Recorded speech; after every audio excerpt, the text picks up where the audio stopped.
Assalamu alaikum, girls. This is Shadir Shakil, and I am going to teach you Unit 13 of your first year English compulsory textbook. The unit in hand is a poem, and it is called Ozymandias. The poem's title is Ozymandias. As you can see, if you can look at this picture, which is just in front of you, it is of a statue with two legs, and there is no tongue on above them, and the face is submerged in sand. The poet of this poem is Percy Bysshe Shelley, and he is one of the major romantic poets who is regarded as among the finest lyrical and philosophical poet in the English language.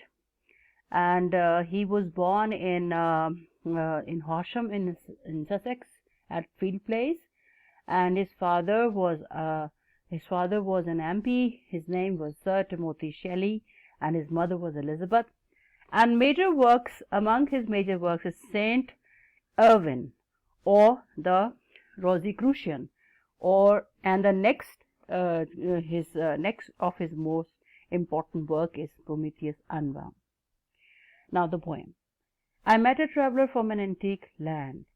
The poet says that he met a traveler from an ancient land who told him that he has seen two vast and trunkless legs of stone, who said two vast and trunkless legs of stone stand in the desert near them on the sand, half sunk, a shuttered visage lie, whose frown and wrinkled lip and sneer of cold command tell that its sculptor well those passions read, which yet survive.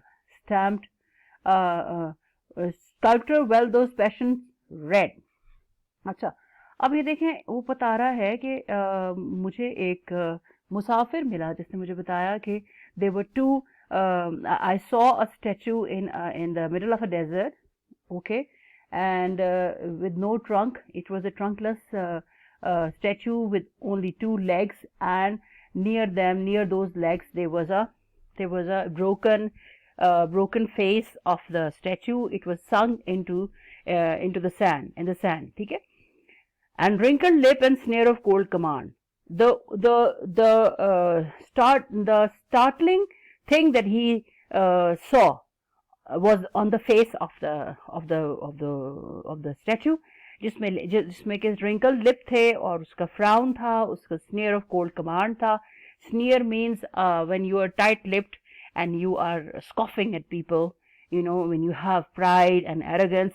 तो जो arrogant लोग बंदे होते हैं, जो proud होते हैं, उनके माथे पे फ्राउन होता है, उनके फोरहेड पे frown, and wrinkled lip and sneer of cold command. Wrinkled lip, when you are angry and you twist your lip, okay, that is wrinkled lip. Tell that its sculptor well those passion read. The frown and the wrinkled lip and sneer of cold command that he used to order beheading of people in cold blood. Okay, ये सब कुछ बताता था, यानी कि हमें उसका वो जो उसने देख लिया उसके एक्सप्रेशंस. तो tell that it's the artist, he is very much in awe at the artisanship of the artist who sculpted or who sculptured or who carved that the imprint, who carved the expressions on the face of the stone lifeless object, ठीक है, which yet survive, stamped on these lifelike things. So he was very much impressed by the mastery of the sculptor in his work, the hand that mocked them and the heart that fed. So he made those passions, they were mocked by the hand that made it and the heart that fed those emotions. And on the pedestal these words appear, or underneath the pedestal, underneath the broken legs, underneath the legs there was a pedestal, and on that pedestal is written, my name is Ozymandias, King of Kings. कि मैं ओzymandias हूँ, बादशाहों का बादशाह. Look on my works, you mighty and despair. ठीक है, just look at my work and the mighty work that surrounds my statue and despair, and feel that you cannot compare with my mightiness. और उसके बाद the poet writes, nothing beside remains, but there was no work to look at. All the works have been engulfed by the sand, by the all-leveling sand. Nothing beside remains round the decay of that colossal wreck, boundless and bare. The lone and level sands stretch far away. Us colossal means huge, monstrous. Wreck means the debris of the broken pieces of the statue. There was nothing. It was boundless and it was bare. The desert was boundless and bare. There was not a single building that was there. The lone and the level sands stretch far away. Alliteration used हुए bound and bare, lone and level, when we will be discussing it ahead. What is a sonnet? The poem in hand is a sonnet. It is a 14-line poem with a fixed rhyme scheme. The word sonnet is derived from the Italian word sonetto, which means a little song or small lyric. ठीक है, 14 liner, ये 14 liner एक poem है, और जिसको के use किया है शैली ने उस मुजस्मे को डिस्क्राइब करने के लिए. The poem Ozymandias is a sonnet. The title refers to a Greek name of an ancient Egyptian pharaoh, जो आप तस्वीर देख रहे हैं. You can just look at the picture. Pharaoh Ramesses II, whose statue is the inspiration behind the poem. The main idea of the poem is the dark reality that power corrupts humans and all tyrants are eventually defeated and reduced to nothing. यानी कि हम कह सकते हैं pride had a fall.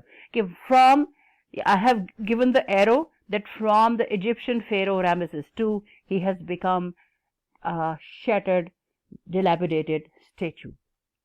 Summary of the poem: the poet meets a traveler from unique far off land, and the statue, he saw a statue in the middle of the desert. The statue comprised of trunk with 2 legs, and its head was sunken in sand at its feet. The traveler praises the craftsmanship of the sculptor, and he says, in making the face, the sculptor's skilled hand mocked up a perfect recreation of those feelings and of the hand that fed those feelings. ठीक है, these expressions are stamped forever upon the face of the statue, although both the artist and the king are long gone.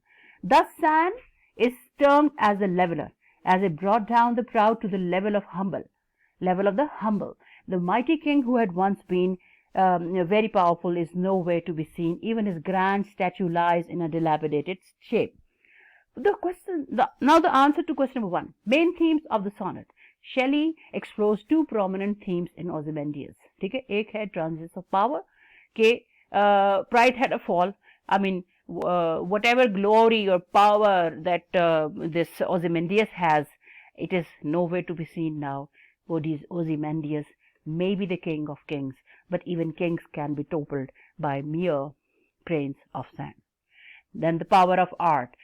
Nothing remains but the art of the artist remain, and the expressions that are carved on those lifeless things, उसका expression जो है वो remain कर गया. ठीक है, where nature is out to shatter man's aspiration and dreams, just as mere grains of sand shattered and submerged the mighty statue along with the pride of Ramesses II. The poem therefore suggests art as a means to immortality. Then is the anatomical condition of the statue.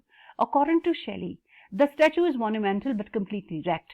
ठीक है, उसमें क्या रहा? उसकी pair of leg and a broken head, the face with immortal expression imprinted on it. There is a boastful inscription underneath the statue. The content of the inscription further heightened the ironic vein in the poem. The question 3 is what is the tone of the poem? Obviously, और एक और question rephrase हुआ है, ironic overtones of the inscription under the statue. अब the poem Ozymandias has a tone of ironic solemnity. The irony emerges from the juxtaposition of Ozymandias Ozymandias' inflated vision of his power and grandeur. And what survives of it today? It is said that nothing beside remains. The huge statue he had gotten carved of himself to intimidate people is in pieces. No works survive to cause people to tremble and despair. Yet the irony is further accentuated as the inscription on the broken statue boasts, "My name is Ozymandias, King of Kings. Look on my works, ye mighty, and despair." बहुत ज्यादा उसको गुरूर था ना, तो ironic tone है कि देखो अब क्या बचा, अब क्या बचा, तुम्हारा सर भी तुम्हारी टांगों में गिरा हुआ है. ठीक है. Alliteration in the poem and purpose they serve. What is alliteration? Alliteration वो is a repetition of sound. जिसमें boundless and bare है, lone and level है. ये repetition of a sound or letter at the beginning of multiple words in a sentence or a paragraph. There are several instances of alliteration in Ozymandias, including the phrases cold command, the lone and level, the boundless and bare. Alliteration in the first line here remains round, serves to unite the line musically. ठीक है. और second जो है boundless and bare alliterate with the effect of emphasising the vastness desolation of the desert. ठीक है. और फिर lone alliterate with level and sand alliterate with stretch. The sand stretch far away, the word far away are suggestive of time as well as place. Time continued long after the arrogant Ozymandias lived and ruled and died and was forgotten. ठीक है. His mighty works were no match for eternity. Thus the use of alliteration heightens the irony and throws light on transience of man. Then is answer to question number 5. Rhyme scheme of Ozymandias. Ozymandias takes the form of a sonnet. वो तो पता है, in iambic pentameter. The sonnet is Petrarchan in that the poem is structured as a group of 8 lines. अब Petrarchan sonnet, दो तरह की sonnet हैं जो mostly use होती हैं, Petrarchan और शेक्सपियरन. अब इसने दोनों का कॉम्बिनेशन यूज कर लिया यहाँ पे. ठीक है. पेट्रार्कन में क्या है, लाइंस होती हैं 8 लाइन की और 6 लाइन के ग्रुप्स होते हैं. ठीक है. लेकिन Shelley employs a unique scheme. ठीक है. The standard Shakespearean sonnet uses an A B C D E F G G rhyme scheme. The first 3 quatrains have steady, predictable alternating rhymes. However, in the end, Shelley uses a very different scheme: A B A C D C E D E F D F. It is different from traditional rhyme scheme. क्यों use किया? उसने एक mixture of Octave use किया और फिर rhyme scheme Shakespeare के use कर दी. पर्पस क्या है? To show the progress of time. The poem progresses, the old pattern of rhyme is replaced with a new pattern which makes the poem unique in its structure. Then the imagery used in the poem. The next question. Answer is the imagery in Ozymandias is vivid but limited in scope. The poem contains one central image, the shattered statue of Ozymandias. अब तो आपको याद हो गया होगा, सिर्फ एक ही image है, the shattered statue of Ozymandias जो किंग था. फिजिकल उसकी कैरेक्टरिस्टिक्स क्या हैं, वो कन्वे करती हैं फिजिकल कैरेक्टरिस्टिक्स उसके स्टैचू की पोएम की थीम को. The transient nature of human life, the ultimate futility of fame, fortune and power, pride had a fall. Despite the vast and colossal proportions of the statue, indications of its former distinction, the figure is shattered. ठीक है. Then is the implied meaning of the inscription. हम ये पढ़ चुके हैं कि inscription क्या थी. My name is Ozymandias, King of Kings. Look upon my works, ye mighty in despair. Arrogant king did not realize that after his death the same majestic statue would lie shattered, and all that would be left of the statue would be the inscription. The boastful words and the cold sneer are in direct contrast with the statue's dilapidated state. The leveling sand has brought the vain pride of the arrogant king down. ठीक है. Literary devices used in the poem. अब कौन कौन से literary devices हैं? Metaphor है, personification है, enjambment है, consonance है, synecdoche है. ये सारा synecdoche क्या होता है कि the hand that mocked is still a reference to the sculptor and the work of imitation he performed. This is an example of synecdoche in which the hand represents the whole of the statue. The pedestal of the statue still stands. On it is the message that Ozymandias wanted to leave for posterity. Foolishly he thought that since he had built it, it would last forever. I'm sending you healing energy right now for every area of your life. God bless you all. If there is any question, I'm going to share the PDF version of the same lesson, the question answer and everything Girls, I hope you will be following it. If you have any question, please